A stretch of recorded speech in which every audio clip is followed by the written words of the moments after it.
Assalamualaikum warahmatullahi wabarakatuh. Apa kabar saudara-saudara mahasiswa? Semoga sehat dan baik-baik saja. Pada pertemuan hari ini saya akan melanjutkan materi perkuliahan kita, yaitu mengenal jenis-jenis ternak unggas. Kemarin kita sudah belajar tentang ternak potong, kemudian ternak perah. Sekarang kita akan bahas tentang jenis-jenis ternak unggas. Sebelum kita mengenal apa saja jenis ternak unggas yang banyak atau lazim dipelihara di Indonesia, kita ketahui dulu apa sih ternak unggas itu. Ternak unggas adalah kelompok burung atau jenis aves di mana tujuan pemeliharaannya adalah diambil manfaatnya berupa daging, telur, dan bulunya. Jadi ternak unggas ini pada taksonominya merupakan bagian dari ordo Galliformes. Jadi ternak unggas ini dalam bahasa Inggrisnya juga dikenal dengan poultry. Apa saja jenisnya? Jenis ternak unggas yang banyak dipelihara dan dikembangkan di Indonesia, yang pertama ada ternak ayam, kemudian ada itik, ada puyuh, kemudian ada entok, angsa, dan kalkun. Itu adalah ternak unggas yang banyak atau populer dipelihara di Indonesia. Sebenarnya selain itu masih banyak, cuma tidak begitu populer. Yang pertama kita akan bahas tentang jenis ayam pada ternak ayam, ternak unggas ayam. Jadi pada ternak ayam itu dibedakan menjadi dua kelompok jenis ayam. Yang pertama adalah ayam ras atau disebut juga dengan ayam negeri. Apa itu ayam ras? Yaitu merupakan jenis ayam unggulan dari hasil persilangan yang memiliki produktivitas tinggi. Jadi ayam ras ini bukan ayam asli dari Indonesia tetapi dari luar negeri yang dikembangkan di Indonesia. Contoh ayam ras yang ada di Indonesia adalah ayam broiler, di mana ayam broiler ini adalah ayam yang khusus diproduksi untuk menghasilkan daging, dan ada ayam layer atau ayam petelur. Jenis ayam kedua ada ayam buras atau bukan ras, atau dikenal juga dengan ayam lokal atau ayam kampung. Nah, ayam buras ini adalah ayam yang asli dari Indonesia. Jadi tidak dihasilkan dengan cara budidaya secara komersil. Umumnya peternakan ayam buras ini masih dilakukan secara tradisional oleh peternak rakyat. Saya lanjutkan untuk pembentukan ayam ras itu sendiri atau ayam negeri. Jadi tadi dijelaskan bahwa ayam ras atau ayam negeri itu adalah ayam yang memiliki produktivitas yang tinggi. Jadi ayam ras itu adalah hasil persilangan atau pemulihan ternak dengan tujuan untuk menghasilkan produktivitas tinggi, baik itu ayam petelur ataupun ayam pedaging. Pada bagan itu bisa kita lihat, jadi ayam ras itu diperoleh dari beberapa persilangan jenis ayam. Contohnya ada ayam A, kemudian ayam B, C, dan D. Jadi ayam A diperoleh hasil keturunan diambil satu jenis kelamin, yaitu pada ayam A hanya diambil jenis kelamin jantan, kemudian keturunan dari B khusus untuk diambil yang betina, yang C diambil yang jantan, kemudian yang D hanya diambil yang betina. Kemudian keturunan dari ayam A jantan dan B betina dikawinkan. Jadi yang pertama ini adalah pure land atau galur murni, kemudian dihasilkan anak-anaknya grand parent stock. Dari grand parent stock ini, dari jalur betina dan jalur jantan dikawinkan akan menghasilkan parent stock. Jadi parent stock ini ada yang mewarisi sifat dari generasi A dan B untuk yang jantan, kemudian yang betina mewarisi sifat dari keturunan C dan D. Dari parent stock inilah akan dihasilkan ayam ras komersil atau yang akan dipasarkan ke peternak. baik itu ayam petelur maupun pedaging, prosesnya sama untuk pembentukan ayam ras. Jadi untuk mendapatkan ayam ras komersil atau final stock yang akan dipasarkan, ini melalui beberapa tahapan generasi. Jadi ada pure line, grandparent stock, parent stock, baru final stock. Jadi ada 4 generasi. Kira-kira membutuhkan waktu kurang lebih 5 tahun untuk menghasilkan generasi yang memiliki sifat unggul, baik itu unggul pertumbuhannya untuk ayam broiler dan unggul produksi telurnya untuk ayam layer.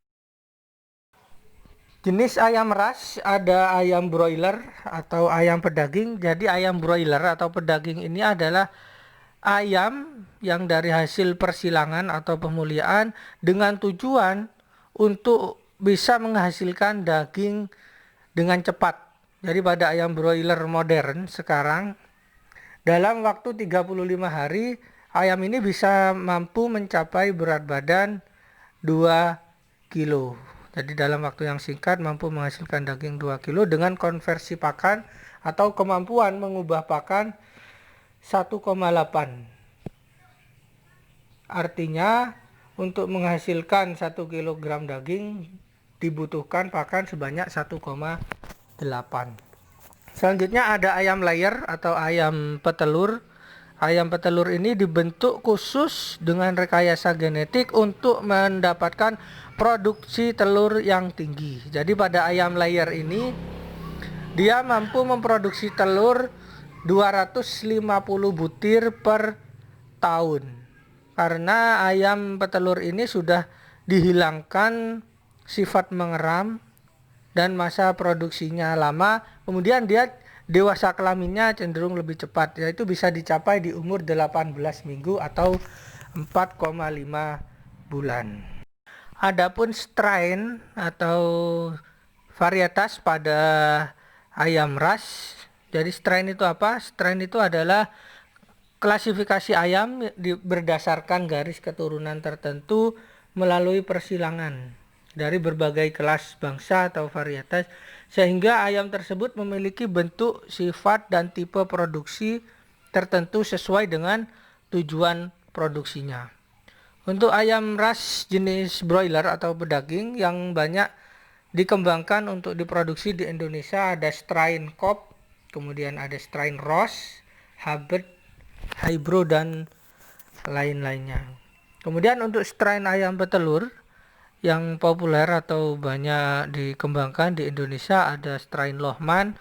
Lohmann ini dihasilkan atau diproduksi dari negara Jerman. Kemudian ada Isabron. Isabron ini dari negara Amerika Serikat. Dan ada strain ayam petelur Highland dan lain sebagainya. Jadi ada 3 strain ayam petelur ini yang banyak diminati oleh peternak ayam petelur di Indonesia. Berikutnya ada ayam buras atau ayam bukan ras atau ayam lokal atau disebut juga dengan ayam kampung. Jadi ayam buras ini adalah ayam lokal yang asli berasal dan berkembang di Indonesia. Untuk ayam buras sendiri banyak sekali macamnya. Hampir setiap daerah masing-masing yang ada di Indonesia memiliki ayam jenis buras sendiri. Contohnya seperti ayam pelung. Ayam pelung ini berkembang di daerah Cianjur dan kabupaten sekitarnya di Jawa Barat. Kemudian ada ayam cemani. Ayam cemani ini berkembang di Karisidenan Kedu, Jawa Tengah. Ayam cemani sendiri ya banyak jenisnya, ada cemani putih, cemani merah, dan cemani hitam. Yaitu cemani hitam ini yang biasanya digunakan untuk beberapa ritual adat karena dipercaya memiliki khasiat khusus, yaitu ayam cemani ini berwarna hitam, telurnya hitam, dan dagingnya hitam. Kemudian ada ayam sentul yang memiliki produksi telur tinggi, ada ayam nunukan, dan ayam bekisar. Jadi ayam bekisar ini adalah hasil persilangan dari ayam hutan dengan ayam kampung, dan masih banyak yang lainnya untuk ayam lokal atau ayam buras yang ada di Indonesia. Jadi ayam buras ini untuk pembudidayaannya masih belum dilakukan secara komersil atau terintegrasi dengan perusahaan besar, masih dilakukan secara tradisional di peternakan rakyat. Berikutnya jenis ternak unggas yang dikembangkan selain ayam ada itik. Itik ini dikenal juga dengan sebutan bebek, di mana tujuan dari pemeliharaan itik ini dikhususkan untuk memproduksi telur yang utama dan daging. Jadi selain ayam, itik ini dikembangkan juga untuk memproduksi telur dan daging. Kemudian untuk itik sendiri banyak sekali jenisnya. Contohnya ada itik Mojosari yang berkembang di Kabupaten Mojokerto. Kemudian ada itik Alabio yang berasal dari Kalimantan Selatan, Banjarmasin. Kemudian ada itik kaki Campbell, itu untuk jenis itik petelur. Kemudian untuk itik pedaging ada itik Peking. Itik Peking ini berasal dari negeri Cina. Kemudian ada itik ratu, itik serati. Jadi itik serati ini adalah hasil persilangan dari itik dan mentok. Kemudian itik adalah jenis ternak unggas yang pembudidayaannya harus menggunakan air, sehingga dikenal juga dengan ternak unggas air. Jenis ternak unggas yang ketiga ada ternak burung puyuh. Jadi burung puyuh ini dibudidayakan atau dipelihara sebagai tujuan utamanya adalah untuk menghasilkan telur selain ayam dan itik. Puyuh dikembangkan karena puyuh ini memiliki produksi telur yang tinggi, kemudian dewasa kelaminnya cepat, yaitu bisa dicapai di umur 35-40 hari sudah bisa menghasilkan telur. Kemudian postur tubuhnya yang kecil ini disukai karena tidak terlalu banyak menghabiskan pakan. Dan telur puyuh sendiri banyak diminati oleh masyarakat. Yang keempat ada jenis ternak unggas entok. Jenis entok ini dikembangkan khususnya untuk tipe unggas pedaging. Entok ini memiliki keunggulan karena ternak entok ini bisa menghasilkan anakan yang dalam jumlah yang besar. Jadi dalam satu kali produksi bisa mencapai 12-15 ekor. Kemudian entok juga digunakan sebagai ternak yang bisa menggantikan pengeraman pada ternak unggas yang lainnya seperti pada ayam, kemudian pada itik. Jadi entok ini dikenal sebagai ternak pengeram yang handal. Ya, itu tadi materi kita untuk pengenalan jenis ternak unggas. Jadi tadi dapat kita simpulkan bahwa ternak unggas yang dipelihara di Indonesia ada ternak ayam, kemudian itik, puyuh, dan entok. Adapun tujuan utama atau produksi ternak unggas itu tadi yang pertama adalah untuk menghasilkan daging dan telur. Itu saja yang dapat kami sampaikan untuk materi kita hari ini. Kurang lebihnya saya mohon maaf. Sekian, terima kasih. Assalamualaikum warahmatullahi wabarakatuh.